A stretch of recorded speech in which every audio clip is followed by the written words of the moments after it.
Bé, bona tarda. Perdoneu el retard. Abans que els ponents entrin en matèria, que serà ràpidament, jo volia fer una breu introducció, contextualització per intentar explicar per què fem aquesta xerrada avui, 3 anys i escaig després que comenci la crisi. Dic 3 anys i escaig si agafem com a data, que és la que genera més consens, de la fallida de Lehman Brothers del setembre del 2008 com a inici de la crisi. Quan va fer fallida la companyia de serveis financers, que havia aguantat coses com el Cret del 29 o una guerra civil poc després de la seva fundació, polítics, empresaris, economistes van posar les mans al cap i van començar a fer bons propòsits. Tothom m'ho recorda, no?, que deien que... Ara sembla una broma de mal gust, però Zapatero va dir que volia refundar el capitalisme. Es deia que s'havia de reestructurar el sistema financer, que es perseguirien els paradisos fiscals per evitar el frau fiscal, que s'augmentarien els impostos a les grans fortunes, que es farien canvis estructurals, vaja. I molts no ho van creure, però alguna cosa semblava que es faria, en algun sentit.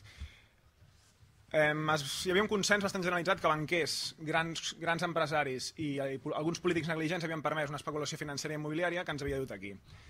I aquí hi ha una cosa important, i és que en tot moment es va parlar d'accessos, no del sistema en si. Es deia que hi havia... O sigui, el sistema estava aquí, i aquí hi havia els accessos, la cobdícia, es deia molt sovint, d'unes quantes persones que havien anat una mica massa lluny, que volien guanyar més i que s'havien excedit. Per tant, s'havien de corregir aquests accessos, però en cap cas es qüestionava el sistema en si. Aquesta és una de les explicacions que avui, 3 anys i escaig després, siguem on som. En tot cas, es deia això que comentava, no?, de reestructurar el sistema financer, de perseguir els paradisos fiscals, de reestructuracions, d'augmentar els impostos a les grans fortunes, i al cap de 3 anys el que tenim és que res d'això s'ha fet. Al contrari, la fallida de Lehman Brothers, al principi de la crisi, principi entre cometes, va servir de punt d'inflexió, ha servit de coartada per fer una ofensiva neoliberal que cada dia estem veient. Fa un temps era cada mes o cada... Fins ara no estava el micròfon? D'acord. Fins fa un temps era cada mes potser els paquets de mesures que anunciaven, ara cada dia pràcticament tenim noves retallades.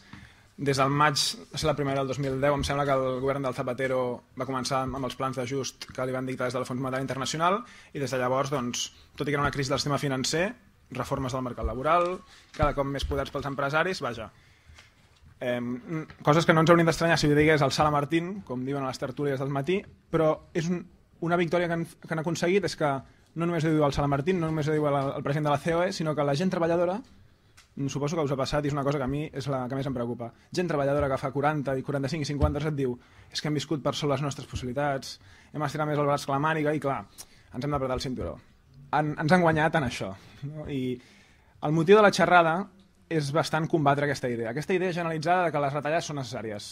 No arriba un mes al diari Ara sortia una enquesta on la majoria de catalans, però de manera bastant important, no sé si un 25 o un 30 que no, però aprovant les retallades. Creien que s'havien de fer retallades. Clar, nosaltres el que volem demostrar amb aquesta xerrada, amb 2 exemples paradigmàtics, il·lustratius i escandalosos, per què no dir-ho, és que, tot i que mesures d'aquest estil, com combatre el frau fiscal o erradicar la despesa militar, per si soles no suposarien acabar amb el sistema ni ens immunitzarien de cara a futures crisis, perquè no ens desenganyem, i des de la CUP hem dit sempre, no hi ha edulcorants que puguin fer que aquest sistema sigui més bo, més dolç. Per molts pedaços que posem, si no fem una transformació estructural, d'aquí 4, d'aquí 10, d'aquí 15 anys tindrem una altra crisi. La crisi no és que s'hagin excedit uns i la cobdícia d'uns, sinó que la crisi és una part més del sistema, i cada crisi la riquesa es concentra en mans de més pocs. Per tant, cal posar fil a l'agulla. Mentrestant, podem fer algunes coses, com perseguir el frau fiscal, retallar la despesa militar, retallar altres despeses superflues com la Casa Reial, que avui no en parlarem, però ja que és un tema d'actualitat, doncs també podríem retallar la despesa de la Casa Reial. I bé, per fer-ho, per explicar aquestes retallades alternatives, les que es podrien fer sense retallar drets socials i laborals, sense tocar l'incipient estat del benestar que hi havia aquí, i sense atacar el sector públic, doncs hem convidat el David Fernández, que és periodista del setmanari La Directa, activista dels moviments socials, que, a part va escriure un llibre fa un temps que es deia Cròniques del Sis, que no té a veure amb el frau fiscal, però que recomano per entendre bastantes coses de la repressió i de les clavegueres policials. I després l'Arcadi Oliveres, que el coneixeu, que ha escrit forces llibres, activista per la justícia social, la pau, que en els seus llibres no es cansa de denunciar les injustícies d'aquest sistema, i avui ell ens parlarà del tema de la despesa militar I bé, s'ha acabat ja aquesta introducció. Més llarga del que volia. Bona tarda a totes i a tots i gràcies a la candidatura de la Unitat Popular de Sant Cugat per la invitació, pel plaer que sempre estar amb l'Arcadi, amb totes vosaltres, i amb l'aportació sobre el frau fiscal, és sobre el que xerraré, tal com deia l'Ignasi, des de la perspectiva d'una comptabilitat trampejada, taforera, que els números no surten, que se'ns ha imposat un discurs únic que presenta les retallades com a inevitables, que utilitza una corrent ideològica que és latina, there is no alternative, que ve del món anglosaxó, que ens vol fer passar com inevitables decisions que són profundament polítiques i que ens volen vendre que no hi ha cap alternativa que acotar el cap i assumir que es tanquin caps, que no s'obrin escoles, que no hi hagi nous serveis socials, que no s'apliqui la llei de dependència. La veritat és que el que és més sorprenent és que no fa falta cap periodisme d'investigació per descobrir-ho, que jo crec que els temps de frau i d'estafa que estem vivint van bastant despullats. Si ens diuen que estem en el quart any de crisi, no deixa de sorprendre que un agafi els números fonamentals a 31 de desembre de 2010, ara estem treballant amb els de 2011, i vegi que les 35 grans empreses de l'IBEX espanyol van guanyar en beneficis nets 47.000 milions d'euros.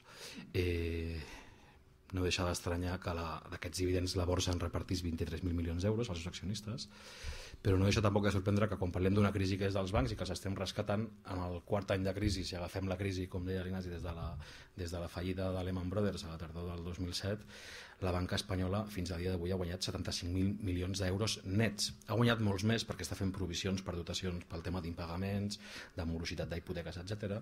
Però és la primera trampa, no? Que ens diuen que no hi ha calés i resulta que els de sempre estan guanyant, no com mai, perquè abans guanyaven més, però continuen guanyant. No? Hi ha més dades segurament més significatives, no? Vull dir que no deixa de ser això curiós que una comptabilitat de tants caps, tants barrets ens digui que les pitjors retallades socials aplicades des del final de la dictadura a l'estat espanyol, que les va anunciar Rodríguez Zapatero en 120 segons el 10 de maig del 2010, després de rebre les pertinents trucades de la senyora Angela Merkel, del senyor Obama i dels camarades xinesos, que tenen una bona part del deute, doncs equivalguin, allò eren 50.000 milions de retallades pel període 2010-2013, doncs per aquest període, segons les previsions de l'Associació Espanyola de Banca, o sigui, des del 2007 que va començar la crisi fins al 2013, la banca espanyola haurà guanyat 150.000 milions d'euros, és a dir, 3 vegades més el que es pretén retallar en les nostres vides quotidianes i en drets socials fonamentals que han costat en aquest país presó, mort, exili i moltes lluites al carrer i a les fàbriques. No? La segona trampa, que és la que em centraré avui, és la de frau fiscal, no? I té una... Bueno, tot poder sempre es dota de cobertures i d'impunitats. La primera cosa que cal parlar quan es parla de frau fiscal és de silenci i d'opacitat. No? El volum de frau fiscal a l'estat espanyol, segons les persones que estan més habilitades per valorar-ho, que són dues organitzacions de tècnics d'inspectors d'Hisenda, està valorat en 240.000 milions d'euros anuals. Això seria la xifra que no es declara. Aquesta xifra deixaria de reportar a la Hisenda Pública 80.000 milions d'euros anuals. I això també es ratifica des d'altres organismes, perquè sempre és bo buscar altres fons com l'OCDE, que ratifica que l'economia submergida a l'estat espanyol voreja el 23% i que, com sabeu, som el país on hi ha més bitllets de 500 euros, que suposo que ningú ha conegut, però es veu que l'estat espanyol en va ple. Tenim crec que el 23% dels bitllets d'euros que circulen per la Unió Europea dels 27. El tema del frau fiscal, en el cas català, que és en el cas espanyol és obvi, el que deixa d'ingressar anualment l'estat espanyol per aquest frau fiscal són entre 80 i 90.000 milions d'euros en un any, és a dir, que duplica en un any el que Zapatero ha retallat per 4 anys, i en el cas català, segons les estimacions sindicals, que es deriven també dels informes dels inspectors d'Hisenda, són 16.000 milions d'euros. S'apropa molt a aquest altre tema que avui se'n parla tant, que és el de l'espoli fiscal respecte a les balances entre Catalunya i Espanya, que són 22.000 milions d'euros, però són 16.000 milions d'euros que deixarien de reportar a la Generalitat. No és la Generalitat perquè no té competència fiscal, però serien vora 3.000 milions d'euros, que és exactament la quantitat 6 vegades més que les primeres retallades anunciades pel govern convergent d'Artur Mas. És a dir, que el frau fiscal aquí a casa nostra supera 6 cops també les pitjors retallades que un govern de la Generalitat ha fet en els últims 30 anys des del final de la dictadura. Després de les complicacions, perquè el poder, insisteixo, que és molt impune, qualsevol poder constituït sempre sota de marcs d'impunitat, d'opacitat, de silenci, són les dificultats per investigar-lo, que són òbvies. Dels casos més recents i més concorreguts, jo crec que és absolutament simptomàtic que sabem que hi ha 659 defraudadors a Suïssa i sabem que hi ha 67 defraudadors de les súbdits de l'estat espanyol a Liechtenstein, no per una investigació profunda d'una fiscalia, d'una unitat policial especialitzada en blanqueig de capitals, en enginyeria comptable, etc., sinó per la venda de 2 disquets, 2 treballadors de l'entitat de Liechtenstein, en el cas que és el Heinrich Kieber, que ven un disquet amb els noms i les quantitats i els comptes dels defraudadors a la Hisenda francesa, i en el cas de Suïssa a la Hisenda alemanya. I la Hisenda alemanya i la Hisenda francesa passen les dades a la Hisenda espanyola, que segons denuncia la mateixa organització d'inspectors d'Hisenda reben un tracte absolutament exquisit i privilegiat. Primer perquè els donen una segona oportunitat, és la primera carta que envia Hisenda i els diu que tenen l'opció de regularitzar-ho sense cap tipus de sanció, ni de retenció, ni d'imposició addicional a allò que els toqui pagar. Ningú contesta la carta, i a la segona, quan ja li fan la requisitòria, comencen a respondre a la carta. El frau fiscal de les 659 comptes espanyols arribava a 8.000 milions d'euros. A dia d'avui s'han recuperat 220, és a dir, no gaire. Hi ha anècdotes fins i tot d'una persona, un empresari madrileny que decideix deixar de viure a l'estat espanyol i envia a la Hisenda espanyola, a l'agència tributària, 3 bitllets d'avió conforme s'ha anat a viure a un altre lloc del món i que ha canviat de domicili i que per tant ja no és súbdit espanyol. I això és una cosa que també passa en la corrupció a casa nostra, és a dir, la comptabilitat del Gürtel tampoc és una gran investigació del jutge Baltasar Garzón. El que passa que Gürtel, quan la gent es creu que és impune, tota la comptabilitat, la A i la B i la C i la D i la de les corbates, no? Va amb un USB que el localitzen i allà està tot explicat. No? I en el cas del cas Palau del Millet també passa el mateix. Tot comença amb una denúncia des de dins, no perquè la nostra Fiscalia Anticorrupció, que està lluitant molt però que té pocs recursos, no? doncs tingui, no? Hagi fet una gran investigació. Jo crec que és una paradoxa, no? I si això ho comparem amb el que s'ha fet aquest estiu amb el PIRMI o amb com a qualsevol treballador o treballadora que se li oblida de declarar una factura i un IRPF d'un mes ràpidament rep una requisitòria de l'agència tributària, avui en termes de l'evolució cibernètica, tecnològica, informàtica, on tot està molt informatitzat, doncs passi això. Aquest és el volum del frau fiscal, que és un nivell més, com deia també l'Ignasi, i segur que diu l'Arcadi, no? que comenta l'Arcadi, de com ens estan venent una moto i com sí que hi ha calés. El problema és que estan en un altre lloc i no el que hauria de ser, que són les prioritats i les necessitats socials. Anem tancant escoles i CAPs i anem rescatant bancs. 3.000 milions de retallades, com sabeu, després de l'època de retallades. Jo sempre tinc al cap una frase, no sé per què, del senyor Duran i Lleida, que el 17 d'octubre d'aquest any, un mes abans de les eleccions del 20è generals a l'estat espanyol, a ESADE va dir: clar que tinc idees, però si les explico perdré les eleccions. No? A mi va sorprendre molt dir, bueno, si penses això no ho diguis, no? Però bueno, es veu que ja estan en la impunitat de voler dir-ho. Les eleccions van ser el dia 20, amb els resultats que tots coneixeu. El 22 de novembre, només 2 dies després, el senyor Artur Mas, 36 hores després per ser exactes, el senyor Artur Mas compareixia i deia que després de les retallades venia la retallada físicament dels atracaments i de la pujada del preu de la vida per aquest 2011. Pujada de taxes, pujada del transport, pujada de serveis bàsics, etc. No?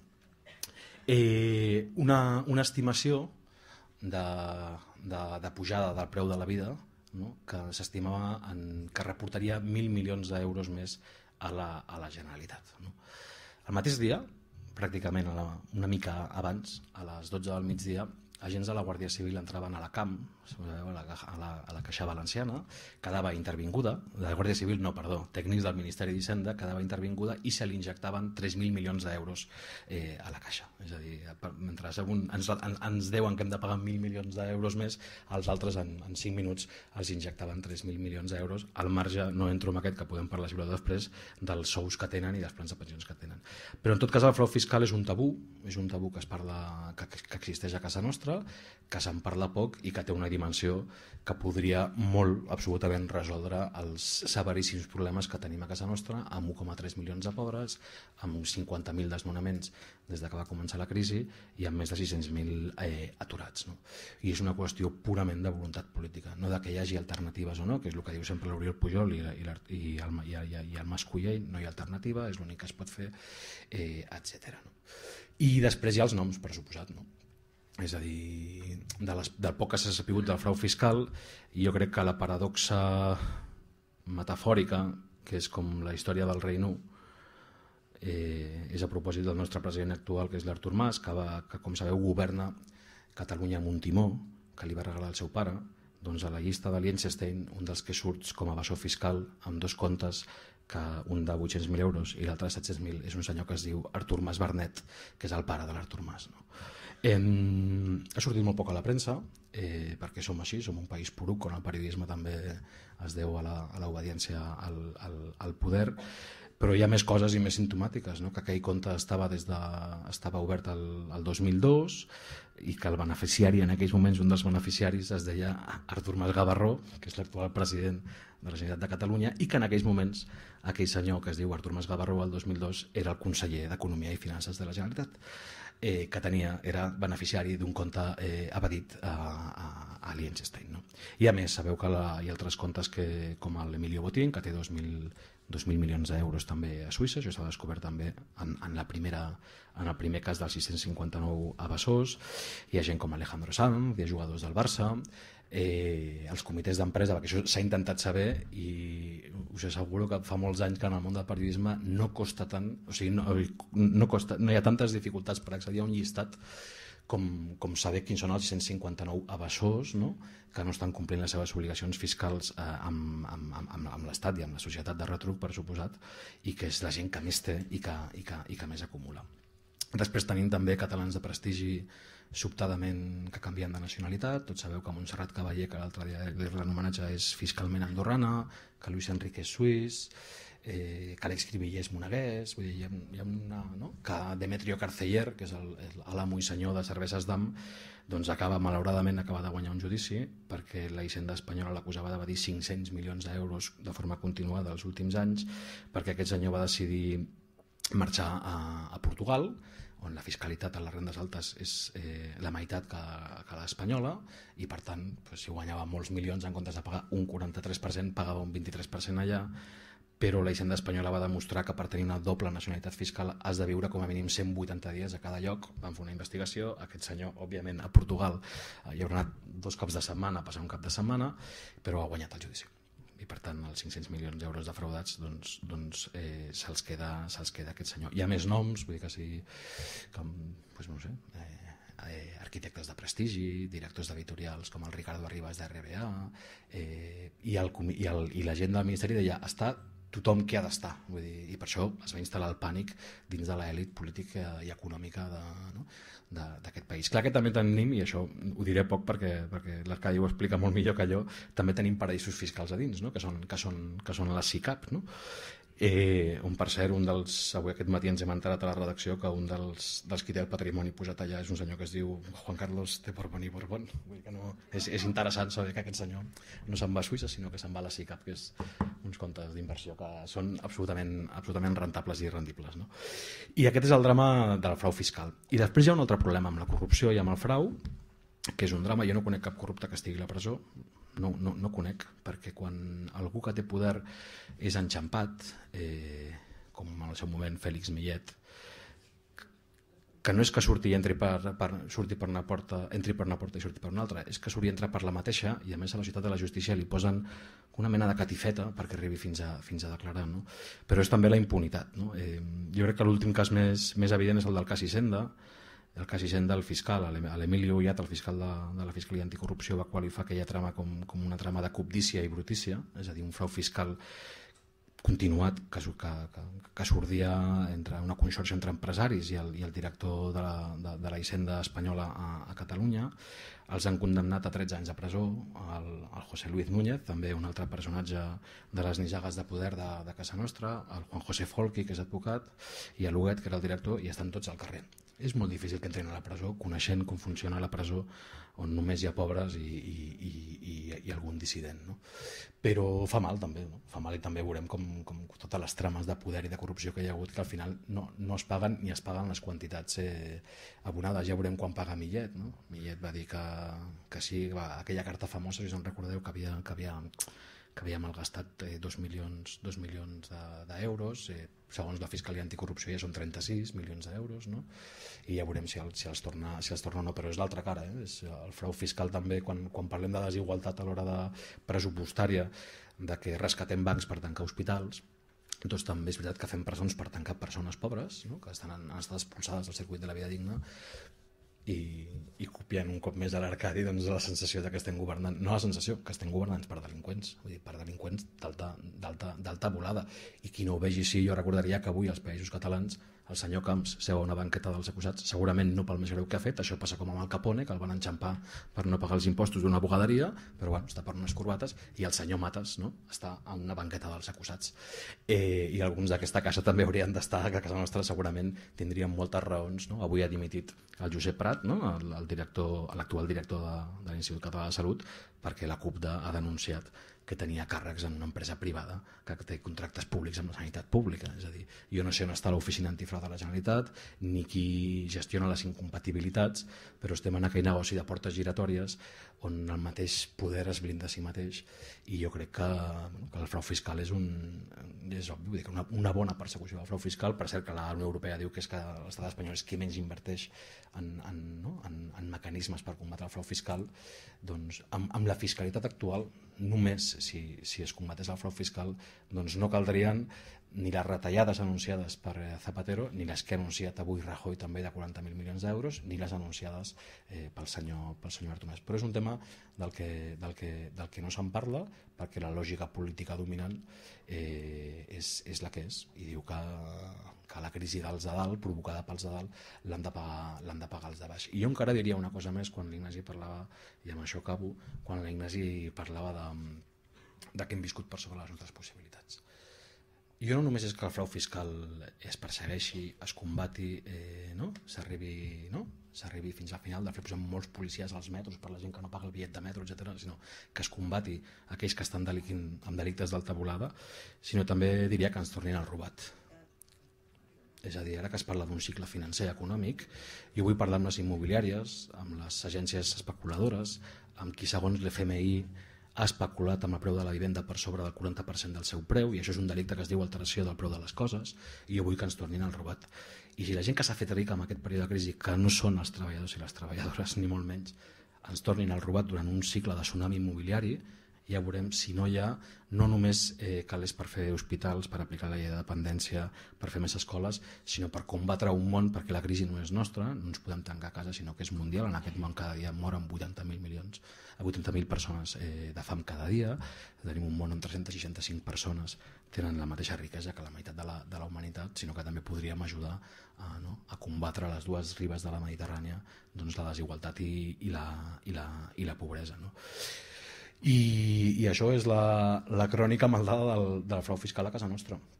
Tenim unes èlits financeres que delinqueixen, i saben fer bé perquè tenen advocats de luxe que quan els enxampen garanteixen que seran impunes, i tenen un poder i uns governs que permanentment miren cap a una altra banda i els hi permeten que això sigui així. I mentre no canviem aquesta història, que és del que es tracta, doncs no hi haurà una altra comptabilitat possible i necessària. Jo crec que alternatives n'hi ha absolutament moltíssimes, no només de frau fiscal, també es parla avui de despesa militar, i després de despesa consentida, i anecdòticament acabo amb els grans evasors fiscals de l'any passat, que és una cosa que li diuen la roja, que a mi no em fa gaire gràcia, però que és la selecció espanyola de futbol, que com sabeu va guanyar el Mundial.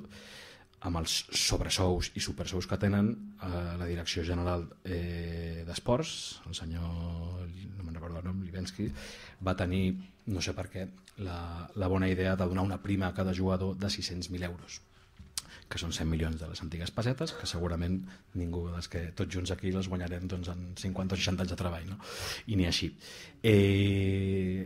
Els 25 jugadors de la Roja, no? Orgull hispànic del país veí, van decidir que declaraven aquells 600.000 euros a Sud-àfrica perquè tributaven un 21% i no a l'estat espanyol perquè tributaven un 41%, i per tant cadascú es va estalviar doncs, la quantitat gens petita de 125.000 euros cadascuna. Per tant, un frau i una estafa, i jo acabaria amb Zizek, amb el filòsof, que diu que avui el més important és sortir de la trampa, sortir del parany, i dir que la trampa del segle XXI és pensar que el capitalisme és un sistema inevitable, i entendre que el que ens venen com imperatius tècnics de l'economia no són més que imposicions polítiques de dominació per reforçar-nos. I qui pensi que no hi ha alternatives, només diré una, on cada nit i cada matí jo viatjo abans d'anar a dormir. Últimament dic bona nit Islàndia i bon dia Islàndia, que és un país on s'han negat a pagar deutes aliens, on han empresonat els banquers, on estan jutjant el govern per la complicitat en la bombolla financera i especulativa, i on l'any passat l'economia ha crescut un 3,7%. Vull dir que ja sé que la justícia a la terra des d'Antígona i Esparta que és molt complicada, però si avui hi ha algun lloc que s'assembli a alguna cosa semblant a la justícia a la terra és Islàndia, i jo ja m'agradaria que els països catalans aviat fossin com Islàndia. Gràcies.